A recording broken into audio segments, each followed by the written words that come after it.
여보세요. 저는 나이 40에 늦은 결혼을 해서 행복하냐 살 줄 알았지만 주식에 미친 남편을 만나게 되면서 3년간의 결혼 생활을 마무리했어요. 나름 제 커리어가 중요해서 열심히 일만 하다 보니 어느새 앞자리가 4가 되었더라고요. 제 주변 친구들은 결혼해서 아이도 낳고 나름 알콩달콩 사는 모습 보면서 부럽기도 하고 이번 생에 나는 결혼은 없는 건가 생각이 들었어요. 이런 제가 좀 안쓰러웠는지 친구들이 주변에 결혼 안 한 사람들을 소개해 주더라고요. 사실 아이는 둘째치고 이제는 안정적인 삶을 살고 싶은 마음이 있어서 저도 열심히 소개팅하며 사람을 만났었어요. 그러다 저보다 3살 많은 전 남편을 만나게 되었죠. 순박하게 생기기도 했고 저처럼 열심히 일만 하다가 홍기를 놓친 것 같은 기분이 들었어요. 생각보다 말도 잘 통해서 결혼을 하게 되면 이 사람이랑 해야겠다 생각이 들었어요. 저희가 적은 나이가 아니니 오랜 기간 연애를 하는 것보다는 짧게 만나더라도 결혼을 빨리 하는 게 좋을 것 같다고 하는데 저도 일정 부분은 동의를 했어요. 제가 이 사람을 만나지 않는다고 해서 더 좋은 사람을 만날 것이라는 확신도 없었고 그리고 이 사람을 놓치기도 아쉬웠거든요. 이렇게 만난 것도 인연이니 이왕 결혼할 거 조금 서두르는 것도 좋겠다 생각해서 양가 부모님 인사드리는 날짜 잡고 전체적인 일정을 서둘렀어요. 제가 늦게 결혼하는 편이긴 하지만 결혼식을 대충 어영부영 넘어가기는 싫었어요. 여태 일만 하느라 돈을 많이 모아놓기도 했어서 이왕 하는 거 하고 싶었던 거 다 하고 싶었거든요. 결혼을 하기 전에 먼저 서로의 재정 상태가 어떤지 확인하고 이후 웨딩 플랜을 짜는 게 좋을 것 같아서 제가 먼저 운을 띄웠어요. 자기, 우리 이제 부모님 인사도 드렸고 결혼식을 어디서 할 건지 집은 어디에다 구할 건지 얘기를 좀 하자. 응? 그렇지. 반응이 왜 그래? 혹시 생각해놓은 곳 있어? 아, 그런데 먼저 예산을 정해야 돼서 혹시 자기 얼마나 모았어? 꼭 얘기해야 되지. 그럼 당연하지. 우리가 곧 같이 살 텐데 각자 경제 상황은 공유해야지. 이제 식비도 같이 들고 적금도 같이 들 텐데. 왜? 많이 못 모았어? 예지야, 나는 사실 3천만 원 정도 모았어. 응? 왜? 왜 그 정도밖에 못 모았어? 자기 연봉 적은 편이 아니잖아. 우리 나이가 있는데 대체 왜? 사실 제가 결혼 전 한 1억 정도 모은 상태였거든요. 나이도 있고 연봉도 좀 받는 편이라서요. 근데 남자가 나이 40이 넘도록 3천만 원이라니 말이 되나요? 저는 심지어 집 보증금도 가지고 있어서 총 1억 8천만 원을 모은 상태였죠. 남편은 심지어 저보다 직장 생활을 더 오래 했고 연봉도 저보다 더 높은 곳을 다니는데도 모은 돈이 없어서 순간 놀랐어요.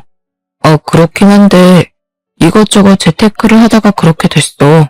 그리고 아무래도 내가 장남이니 부모님 도움 필요할 때마다 융통해 드린 것도 있고. 재테크? 어떻게 하고 있는데? 적금 들고 있는 거야? 생각보다 모은 게 많지 않아서 적금은 아닌 것 같은데? 그게 말이야. 요즘 다들 하는 주식이야. 내가 따로 투자하고 있는 곳이 있거든. 아직은 들쭉날쭉하지만 그래도 언젠가 뜰 회사니까 지금 기다리고 있는 중이야.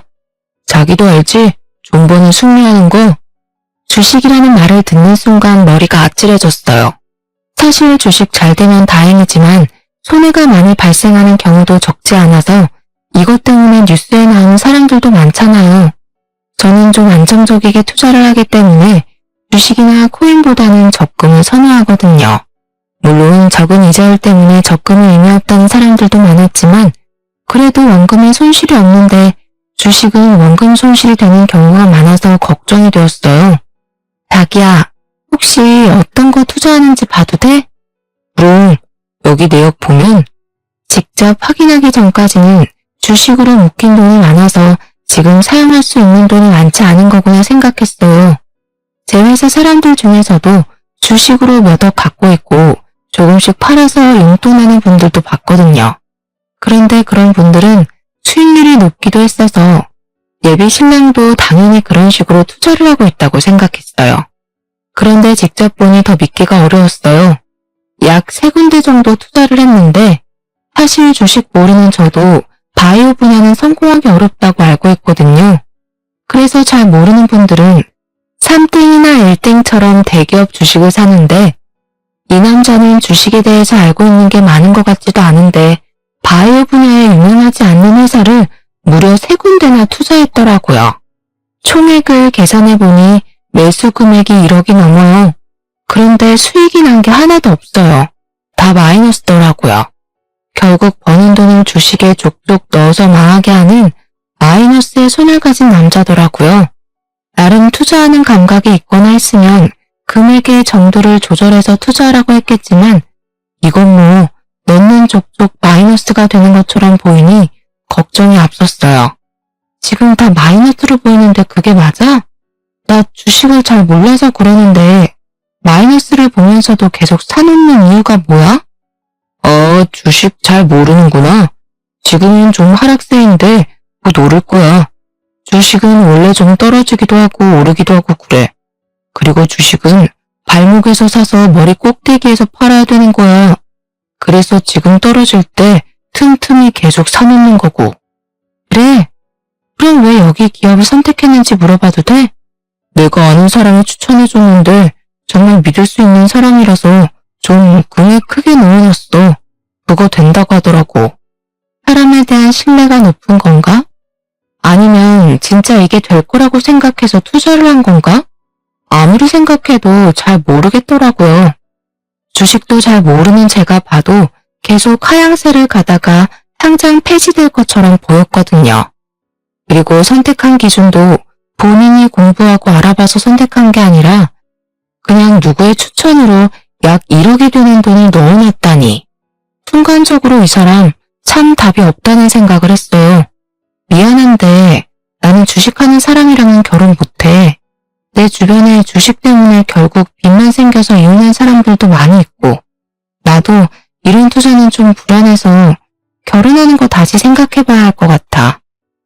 100만 원 단위도 아니고 거의 1억이 되는 돈을 다 잃었는데 당신 경제관념도 나는 좀 걱정돼서 우리 결혼하는 거 다시 생각해보자. 응? 왜? 요즘 주식 다 하지 않아? 안 하는 사람이 이상한 거지. 나도 그냥 일개 개미일 뿐인데 여보, 너무 심각하게 생각하지 마. 그게 아니라 금액이 말이 안 되잖아. 마이너스 7천만 원이 말이 된다고 생각해? 그건 그거지만 항상 이렇지는 않아. 그리고 주식 때문에 결혼을 코앞에 두고 없는다는 게 말이 돼? 자기가 그렇게 말하면 나 이제 더 이상 안 할게. 나 주식 안 해도 돼. 그러니까 제발 결혼 없는다는 말은 하지 말아주라. 이미 잃어가는 게 눈앞에 보이는데도 못 끊는 사람인데 제가 끊으라고 그만할 것 같지가 않았거든요. 그래서 생각할 시간을 좀 갖자고 말하고 집에 왔네요. 부모님께도 말씀드려봤는데요. 근데 요즘 애들 중에서 주식 안 하는 애들이 없더라. 엄마도 그런 거 걱정되는데 빚내서 주식을 하는 것도 아니고 본인이 열심히 일해서 버는 돈으로 하는 거라면 괜찮지 않을까 싶어. 너도 마음에 들어했던 사람이니까 한번 곰곰이 생각해봐. 엄마는 이런 걸로 결혼까지 없는 거는 좀 아닌 것 같다고 생각된다. 엄마랑 얘기했는데 사실 저희 엄마가 공격적인 투자나 주식은 정말 하는 게 아니라고 많이 얘기해서 예비 신랑이 한다는 말만 들어도 펄쩍 뛰면서 결혼 말리실 줄 알았거든요. 그런데 생각보다 긍정적으로 말씀도 해주더라고요. 저도 생각해보니 요즘 코인이나 주식 안 하는 사람 거의 없기도 하고 본인도 안 하겠다고 이렇게 나오니 이건 고칠 수 있겠다며 긍정 회로를 돌렸네요. 그리고 정말 하루가 멀다 하고 연락하는 모습에 나름 감동을 받기도 해서 결국 결혼을 진행하게 되었어요. 진짜 약속하는 거야? 더 이상의 주식은 없어. 그리고 당신 월급도 이제 내가 관리할 테니까 그렇게 알아. 당연하지, 당연하지. 그럼 결혼하는 거다. 그렇게 결혼식을 마무리하고 경기도 근교의 전세로 대출을 받아서 생활을 시작했어요. 저는 아무래도 나이가 적지 않다 보니 아이는 없을 수도 있겠다 생각하면서 남편이랑 이곳저곳 여행도 많이 다니고 즐겁게 지냈어요. 그런데 한날은 갑자기 속도 안 좋고 몸이 가라앉으면서 처지길래 몸살이 왔나 생각이 들었어요. 그런데 순간적으로 임신이 아닐까라는 생각에 남편에게 부탁해 임신 테스트기를 받아 확인했더니 임신이 맞더라고요. 결혼하고 마음이 편해서 그런지 엄청 빨리 아기 천사가 찾아왔어요. 적은 나이가 아니라서 괜히 일하는 게 몸에 무리가 될 수도 있고 그러다 아이를 잃을 수도 있겠다는 생각이 들었어요. 사실 이번에 생긴 아이가 제 생애 마지막 아이가 될 수도 있으니 정말 놓치고 싶지 않았거든요. 그래서 출산 직전까지 일하는 육아휴직보다는 임신 초기에 퇴사를 해서 아이를 건강하게 출산하는 게 맞을 것 같았어요. 남편에게도 이런 제 생각을 말했죠. 여보, 내가 나이도 많고 노산이라 임신 준비하면서 일하기도 힘드니까 그냥 퇴사를 할까 생각하는데 자긴 어떻게 생각해? 자기 혼자 벌어도 둘이서 생활하는데 문제가 없잖아. 나중에 애 크면 나도 다시 일 시작할게. 사실 남편이 저보다 임신을 더 원했었거든요. 그래서 선뜻 그만두라고 말할 줄 알았는데 제가 생각하지 못한 반응이 나왔어요. 어? 그게 무슨 말이야? 아이 키우려면 들어가는 돈도 많다고 하는데 우리가 벌 수 있을 때 부지런히 벌어야지. 나도 그만두라고 하고 싶지. 그런데 자기도 알다시피 우리 회사 사정이 안 좋기도 하고 갑자기 내가 돈 못 버는 상황이 오면 안 되잖아. 아이도 나오는데.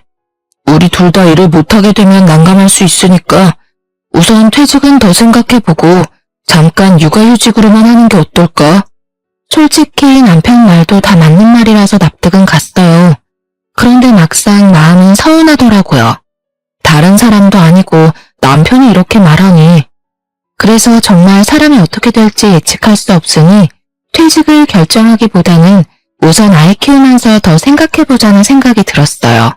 그래서 우선 만사까지 업무를 하기로 하고 예정일 한 달 전부터 약 1년 정도 휴직을 신청하였어요. 제가 그만둘 줄 알았는데 휴직만 한다고 하니 회사에서도 너무 좋아하시더라고요. 아무래도 공석이 생길 수 있는 부분인데 일을 그만두는 게 아니니 회사에서도 최대한 힘들지 않게 편의를 봐준다고 하더라고요. 참 감사했어요. 그리고 어머님도 전화 오셔서 잘 결정했다고 말씀해 주셨어요. 아범한테 얘기 들었는데 휴직만 하고 퇴직은 안 하기로 했다며? 잘했다. 솔직히 요즘 혼자 벌어서 어떻게 생활하니? 같이 벌어야지. 그리고 아이 태어나면 돈 들어갈 곳도 많아지니까 조금 힘들어도 뱃속에 애 생각하면서 버텨라. 신나서 전화를 끊으시는데 괜히 짜증이 나더라고요. 친정엄마는 전화와서 애 낳고 그러면 몸도 안 좋을 텐데 무슨 복직할 생각을 하냐 꾸짖었거든요. 그냥 편하게 퇴직하고 나중에 애 다 키운 다음에 일을 하는 게 더 낫다고 하시는데 시어머니는 전혀 아닌 거죠. 역시 아무리 딸같이 대해준다고 말은 하지만 절대 시어머니는 친정엄마가 될 수 없다고 생각했네요. 솔직히 친딸이었으면 제 몸부터 걱정해줬을 텐데 돈부터 걱정하는 모습이 참 비교되었습니다. 그래서 나이 40에 배가 점점 불러오는데도 출근과 퇴근을 반복했네요. 최대한 몸 조심하려고 노력했고 태교는 못하더라도 좋은 생각만 하려고 노력했답니다. 그런데 이번엔 남편이 저를 화나게 만들더라고요. 돈 관리를 제가 한다고 했지만 사실상 남편이 생활비 통장에 얼마를 넣어놓는지 신경을 쓰지 않았어요. 어차피 한두 달 월급이 들어오지 않아도 될 만큼 통장에 돈이 남아있어서 편하게 카드만 쓰고 다녔거든요. 그리고 생활비 통장으로 남편 명의의 남는 통장을 쓰고 있었거든요. 직장인이라 은행 갈 시간도 없어서 통장 정리도 잘 안 했고요. 한 번은 통장 정리를 해야겠다는 생각에 반차까지 내서 은행을 들렸는데요. 그런데 확인해보니 남편이 보낸 월급이 들쭉날쭉하더라고요. 예전에 한 번 얘기했을 때 회사 사정이 안 좋아서 조금 늦게 입금한 적이 있기는 했지만 금액이 달라진 적은 없었거든요. 순간적으로 촉이 안 좋다는 기분이 들었어요. 남편한테 생활비 입금한 내역을 찍어보내면서 이유를 물었어요. 여보, 우리 생활비 통장 보고 있는데 왜 여보가 보낸 금액이 일정하지 않은 거야? 저번에 회사 사정으로 조금 늦게 입금이 된다고 했지 이렇게 금액이 다른 것에 대해서는 말하지 않았었잖아.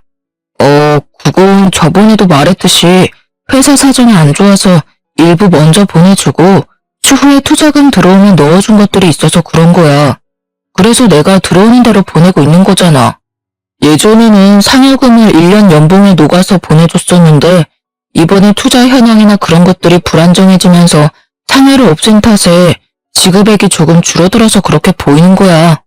당황하지 않고 술술술 말하는데 저를 속이는 것 같지는 않더라고요. 하지만 마음 한켠으로는 또 주식을 하고 있을까봐 불안했답니다. 그래서 정확하게 짚고 넘어가고 싶었어요. 전적에 있는 사람이라 확인을 안 하면 불안하더라고요. 아, 그래. 그럴 수 있지. 그럼 월급 명세서 받은 것 좀 가져와봐. 급여가 얼마나 바뀌었는지 확인해야 추후에 아기 태어나면 적금도 들지. 알겠어.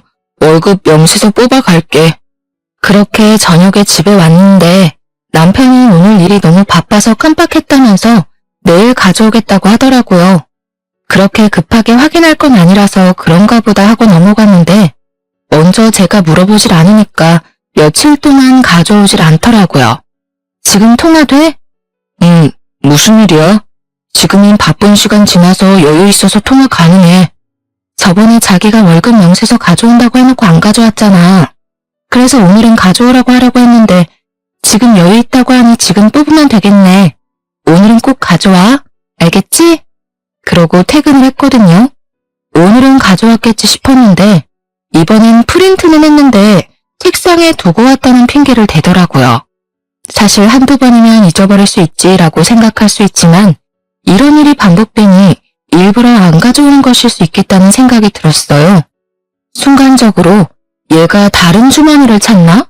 아니면 다른 여자가 생겼나? 라는 별의별 생각이 들기 시작했습니다. 뭐야? 지금 일부러 안 가져오는 거야? 당신 딴 살림 차렸어? 왜 그걸 안 가져와? 내가 저번에 보고 싶다고 한 게 벌써 3주 정도 지난 것 같은데 지금까지 잊고 안 가져오는 게 말이 돼? 내일도 안 가져오면 내가 회사에 직접 전화해서 팩스로 받을 거니까 내일은 꼭 가져와. 소리를 지르니 남편이 한껏 기가 죽어서 알겠어 라고 하더라고요. 그런데 저는 그날 잠을 잘 수가 없었어요. 일부러 안 가져오는 건가, 얘가 무슨 짓을 하고 다니는지에 대한 생각을 하느라 한숨도 못 자고 출근했어요. 출근해서 일하는 내내 생각이 나더라고요. 그래서 점심 먹고 남편에게 전화했어요. 월급 명세서 뽑았어? 가방에 넣었어? 그럼 넣었어. 아 진짜 챙겼어. 이따 보여줄게. 자기, 내가 이렇게까지 하나하나 챙겨야 해? 당신이 진짜 가져왔으면 이렇게까지 독촉 안 해도 되잖아. 내가 의부증도 아니고 남편 월급 어느 정도인지를 확인하려고 이렇게까지 해야 해? 당신도 내가 이렇게 하는 거 싫을 거 아니야. 내가 빨리 안 가져간 거니까 내 잘못이지 뭐. 나 일 들어가 봐야 해서. 이따 봐. 점심시간까지 전화해서 독촉하는 건 좀 오버였나 싶었어요. 힘 빠지는 목소리로 전화를 받는 남편 모습에 화난 게 미안하더라고요. 만약 명세서를 확인하는데 별 이상한 게 없으면 어떡하지? 괜히 의심했나? 최근에서 받을 필요가 없는데 괜히 난리친 건 아닌지 걱정되었죠. 집에 들어가니 남편이 소파에 앉아서 TV 보고 있더라고요. 그래서 서류 어디 있어? 물어보니 식탁에 올려놨다고 해서 열어서 꼼꼼하게 확인해 봤어요. 그런데 기본금은 항상 일정하게 입금이 되었더라고요. 세금 때문에 차이가 발생할 때는 있었지만 큰 폭 없이 입금이 되었거든요. 그럼 생활비 통장에 급여의 전부를 입금한 게 아니란 소리잖아요. 뭐야? 회사 사정 안 좋아서 월급이 들쑥날쑥 들어왔다고 하지 않았어? 그런데 기본급이나 공제된 내역은 거의 차이가 없는데? 이게 무슨 일이야? 설마 나한테 거짓말한 거야? 아니, 그게 아니라... 핸드폰을 은행에 켜서 줘봐. 확인해봐야겠어. 당신 또 나 몰래 주식하는 거 아니야? 제가 소리를 지르면서 화를 내니까 남편이 서둘러서 앱을 켜주더라고요. 그리고 제가 하나하나 확인해봤어요. 네, 주식을 다시 시작한 게 맞더라고요. 이 사람이 나랑 한 약속을 어떻게 생각하는 건지 너무 혼란스러웠어요. 그리고 몇 달만 한 게 아니라 거의 8, 9개월을 속였더라고요. 그렇게 넣은 돈도 벌써 5천만 원이 넘었어요. 그리고 제일 화가 난 사실은 저희가 곧 태어날 아이를 위해서 적금을 하나 들자고 했었거든요. 이왕 드는 거 이율이 좋은 곳으로 선택하자 해서 이것저것 비교해봤는데 남편이 주거래 은행으로 사용하고 있는 곳에서 우대 이유를 좀 많이 넣어줘서 남편명으로 적금을 가입하는 게 더 이득이겠더라고요. 그래서 남편 통장으로 적금을 든 것도 있었는데 제가 여태 모은 금액을 더 넣어주기도 했었어요. 이왕 금리가 높은 곳에 많은 금액을 넣어두면 이자도 많이 발생하니까요. 그런데 그것까지 해약해서 주식 통장에 넣어서 쓰고 있었더라고요. 그리고 역시나 주식은 반토막이 나 있고요. 그걸 눈으로 확인하는데 화가 나는 것 이상으로 머리가 새하얗게 되는 기분을 느꼈어요. 열불을 내다가 시간이 흐르니 속에 찬물을 끼얹은 듯 차분해지더라고요. 당신 이게 뭐야? 우리 아이 적금까지 깨서 주식 통장에 넣은 거야? 나한테는 주식 안 한다고 했잖아. 지금 이게 뭐냐고. 당신 나랑 이혼하고 싶어? 그래서 지금 나 속이면서 주식하고 있는 거야? 아니야. 이혼은 무슨 말이야. 그런 게 아니라 뭐 내도 태어날 거고 당신도 퇴직하고 싶다고 하고 그래서 나도 불안한 마음에 주식을 다시 보게 된 거였어. 그리고 이번에 동기가 투자해서 거의 2배 이상 수익을 벌었대. 나도 그렇게 해서 당신한테 보내주면 당신이 좋아할 것 같아서 말을 안 한 거였지. 당신을 속이려고 한 게 아니라 서프라이즈로 놀래켜주고 싶었는데 생각만큼 수익이 안 나와서 말을 못 한 거야. 분명 그때 주식에서 손떼기로 약속했잖아. 그런데 어떻게 나를 속이고 주식을 다시 할 수가 있어? 심지어 우리 애기 적금까지 깨면서. 적금 깨는 것도 왜 말을 안 했어? 진짜 당신은 생각이란 게 없어? 나 더 이상 당신 못 믿겠어. 그냥 이혼하자.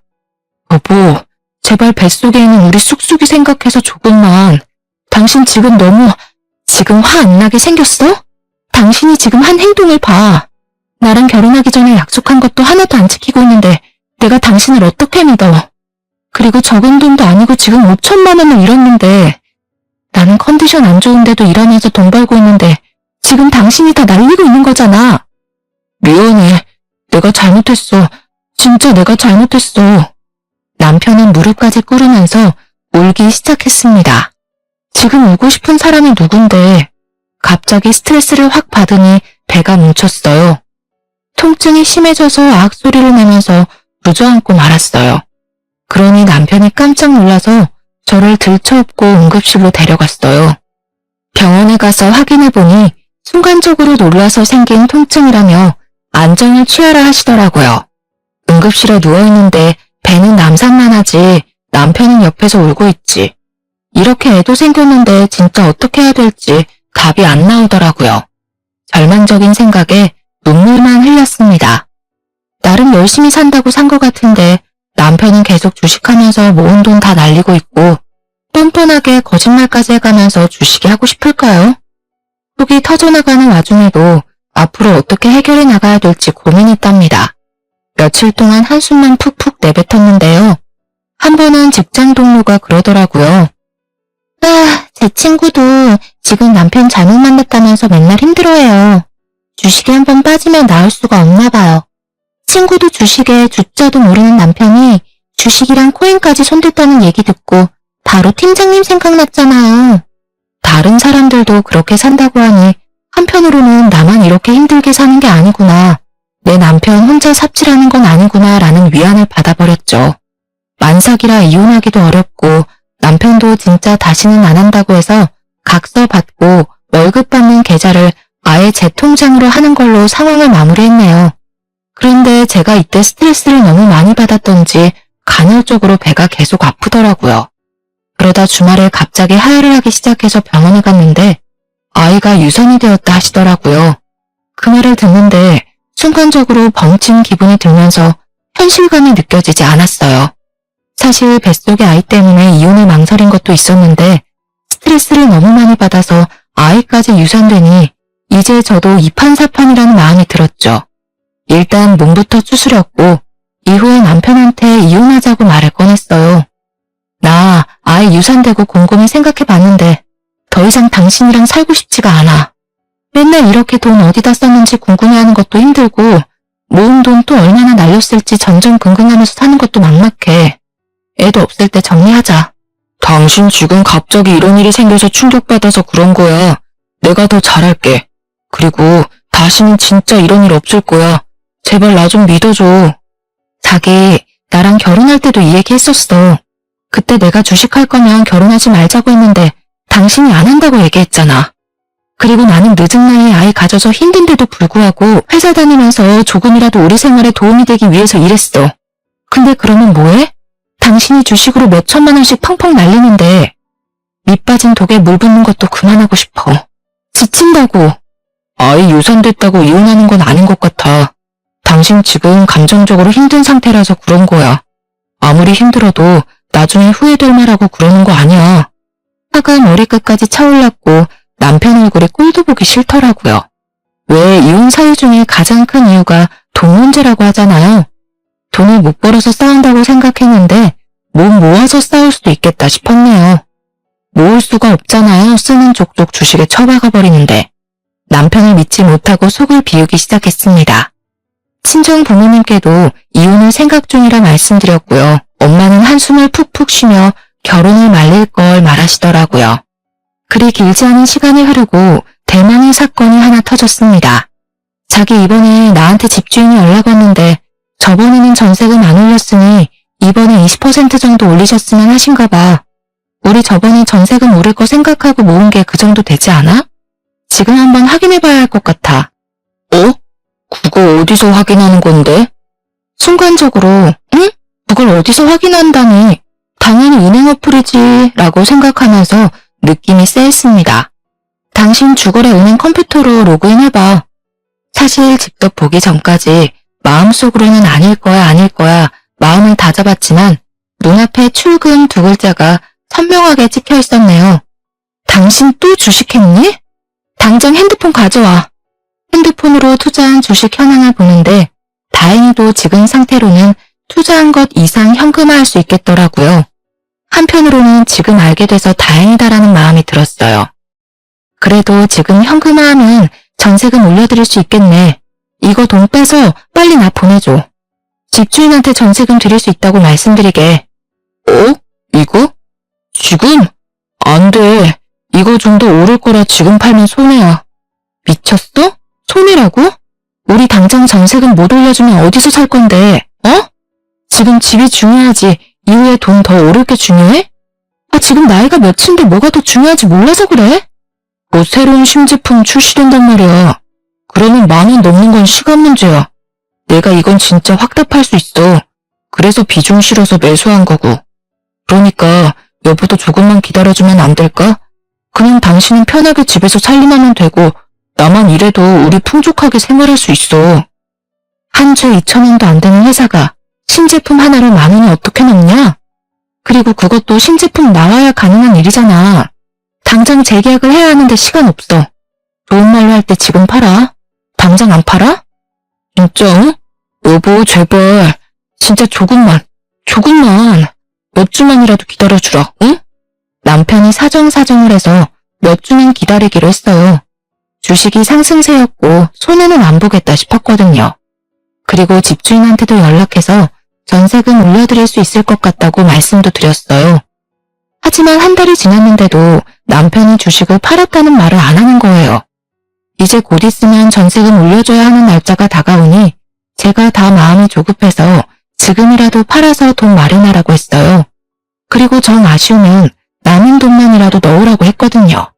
그랬더니 우물쭈물하는 모습에 핸드폰을 확 뺏어서 주식창을 확인했어요. 뭐야? 2억 정도 되는 돈이 왜 1억밖에 안 됐어? 출시된다는 신제품이 무산이 돼서 주가가 떨어졌어. 그렇죠. 남편을 믿은 제 잘못이죠. 이렇게 주식을 못하는 사람인데 그걸 망각하고 살았던 거죠. 마이너스에 손인 남편을 오늘부로 반품시키고자 마음먹었어요. 어머니, 저 더 이상 남편이랑 못 살겠어요. 저번에 저 몰래 주식을 해서 아이 적금으로 들어둔 5천만 원도 다 날렸어요. 그 충격에 제가 유산까지 했는데 이번에는 저희 전세자금도 반토막을 만들었네요. 전 이 사람이랑 더 이상 못 살겠으니 데려가세요. 그래도 무슨 이혼이니? 그리고 우리 아들이 다른 여자랑 살림을 차린 것도 아니고 그렇다고 돈을 안 가져다 준 것도 아닌데 무슨 이혼이니? 우리 아들도 잘 살고 싶은 마음에 그 주식인가 뭔가 했겠지. 유산은 그게 원인이 아니라 네가 나이가 많아서 그런 거야.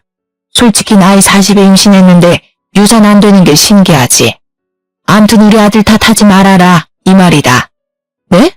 어머님, 그게 무슨 말씀이세요? 그럼 유산된 게 제 탓이라는 말씀이세요? 남자들이야 나이가 많아도 임신하거나 하는데 문제가 없지만 여자들은 아니잖니.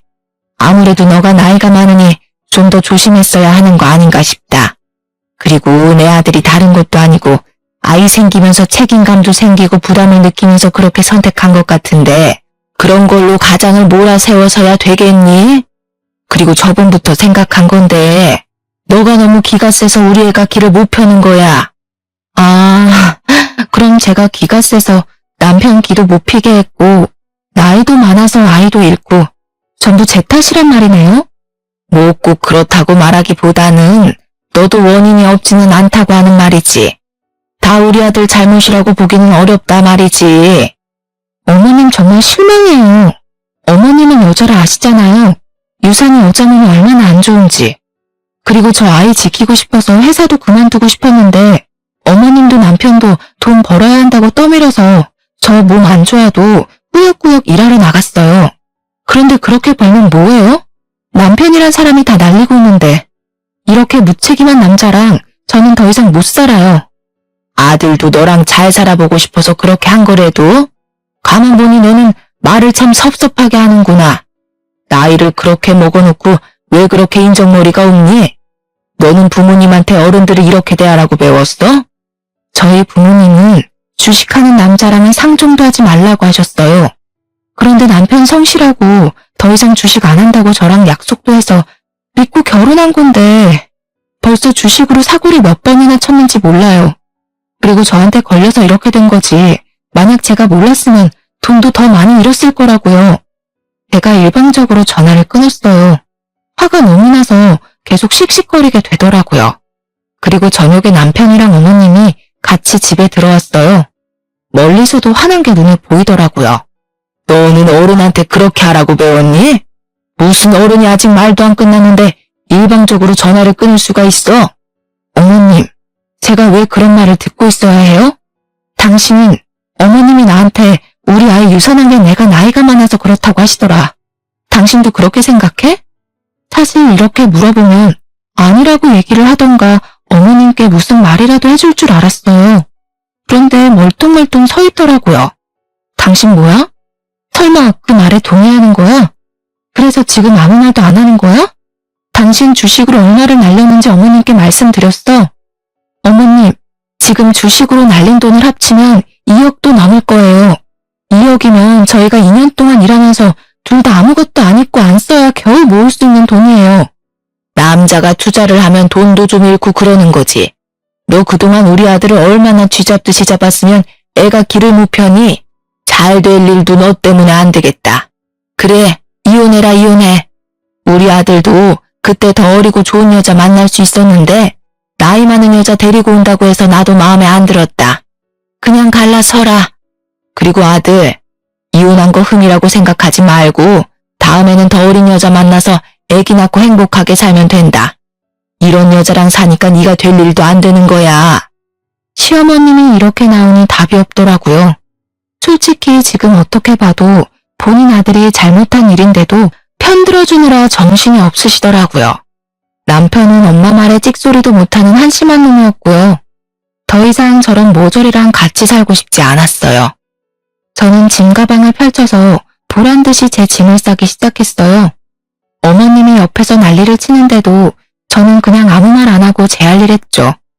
짐을 하나씩 넣다 보니 처음에는 남편이 말리더라고요. 왜 그러냐고 어디 가려고 짐 싸는 거냐고 하더니 어머님이 그냥 보내라고 네가 뭐가 아쉬워서 이런 나이 많은 여자 붙잡냐고 가라고 하라고 하시더라고요. 그리고 나서 남편은 또 꿀먹은 벙어리처럼 가만히 서 있었어요. 간단히 짐을 싸고 남편이랑 시어머님한테 통보했어요. 이혼은 변호사 통해서 하는 게 나을 것 같으니 그렇게 하라. 그리고 어머님, 아무리 아들 귀하다지만 이런 식으로 저 까내리신 거 후회하실 거예요. 남편이 다시는 주식을 못하게 뜯어말려도 시원찮을 판에 편을 들어주시다니 참 할 말이 없네요. 저도 이런 집안과 상종하기 싫어졌어요. 그리고 제가 그쪽 아들 마음에 안 들어서 버리는 거니까 가져가든지 재활용해서 다른 여자 주던지 저는 관심 없어요. 그리고는 곧바로 택시를 타고 친정 부모님 댁에 도착했답니다.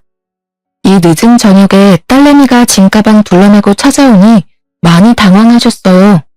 무슨 일이냐고 묻길래 시어머니가 내뱉은 말을 그대로 말씀드렸거든요. 아버지는 한숨 쉬면서 담배 피우러 나가셨고 어머니는 욕짓거리를 내뱉으셨죠. 그러면서 잘했다고, 엄마 친구 아들이 변호사 한다고 내일 당장 찾아가서 상담부터 받자고 하셨어요.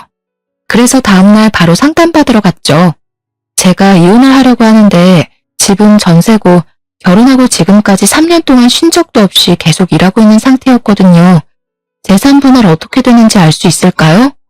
그 부분은 걱정 안 하셔도 됩니다. 계속 가정에 기여한 바도 있으시고 남편분의 유책으로 인해 손실이 난 부분을 입증할 수 있기 때문에 문제없이 해결될 수 있을 것 같네요. 변호사 말을 들으니 이제 좀 마음이 놓이더라고요. 이혼한다고 큰소리 뻥뻥 치고 나왔는데 막상 재산 분할도 못 받고 그러면 억울할 것 같아서 지금이라도 집에 가서 혼수를 챙겨와야 하나 생각했거든요. 그런데 다행히 계속 일한 것들도 확인할 수 있고 그래서 재산 분할도 문제없이 될 것이라고 말씀해 주셨어요. 한시름 놓았다 생각하면서 엄마랑 같이 카페에 앉아서 쉬고 있었어요.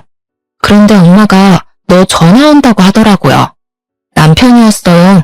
전화 받기가 싫어서 그냥 냅두니 문자로 계속 본인이 잘못했다고 반성한다고 이번에는 진짜 잘할 거라고 여러 통이 날아오더라고요. 그리고 나서 또 전화벨이 울렸어요.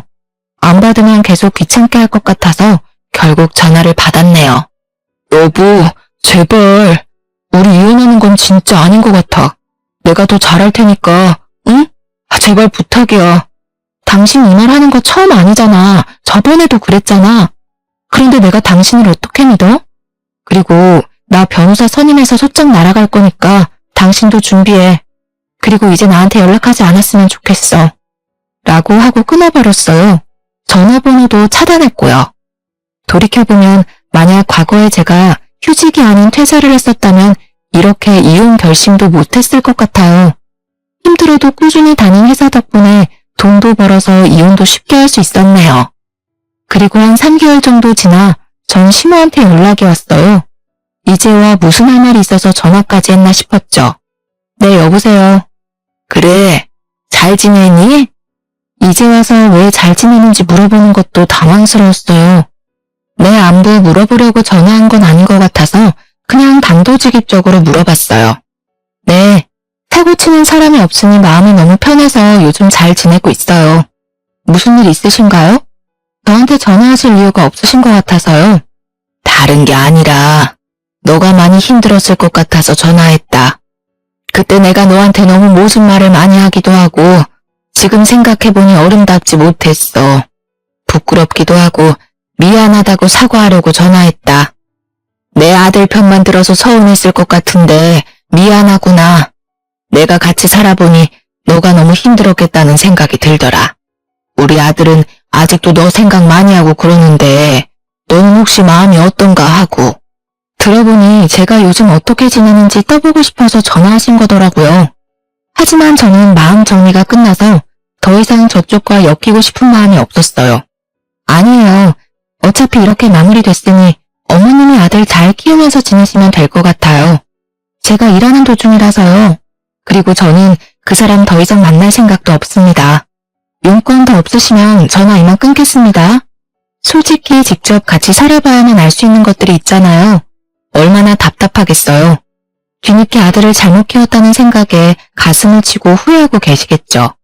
그리고 이제 나이 50을 바라보는 아들이 젊은 여자와 재혼을 할 가능성은 0에 가까울 테니 시모는 어쩌면 평생 죽을 때까지 아들 키울 팔자였나 봐요. 암튼 또 연락해서 하소연하실 것 같아서 그냥 핸드폰 번호도 바꿔버렸네요. 요즘 제 근황을 말씀드려야겠네요. 회사에 새로 들어온 다른 부서 팀장과 요즘 연애하면서 행복한 시간 보내고 있어요. 지금 만난 지 한 달 정도 됐는데 천천히 연애하면서 결혼 날짜도 잡을 수 있으면 잡으려고요. 솔직히 남편이랑 살면서 힘든 부분도 있었지만 나름 남자 보는 눈이 생긴 것 같아요.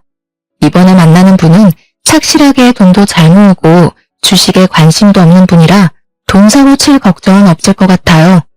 어린 나이에 한 결혼도 아니라서 어떻게든 잘 살아보려고 했고, 정말 시어머님이 말씀하신 대로 여자 문제도 아닌데 그냥 잘 어르고 달래서 살아야 하나 싶었지만, 막상 그렇게 살았으면 맨날 남편이 사고치는 거 뒤처리하는 데에 제 인생 다 썼을 것 같아요. 지금이라도 반품해서 제 인생 온전히 살 수 있어서 다행이죠. 종종 부모님께 제가 이혼한 것 때문에 죄송한 부분들도 있지만, 저희 엄마가 내가 행복해야 엄마 아빠가 행복한 거라고 말씀해 주시더라고요. 이혼녀라는 사회적인 시선으로 인해서 당황스러울 때도 있지만, 그래도 제 행복이 우선이라고 생각해요. 저처럼 늦게 결혼하신 분들은 더 이혼을 결심하기가 어려우실 거라고 생각해요. 저도 그랬거든요.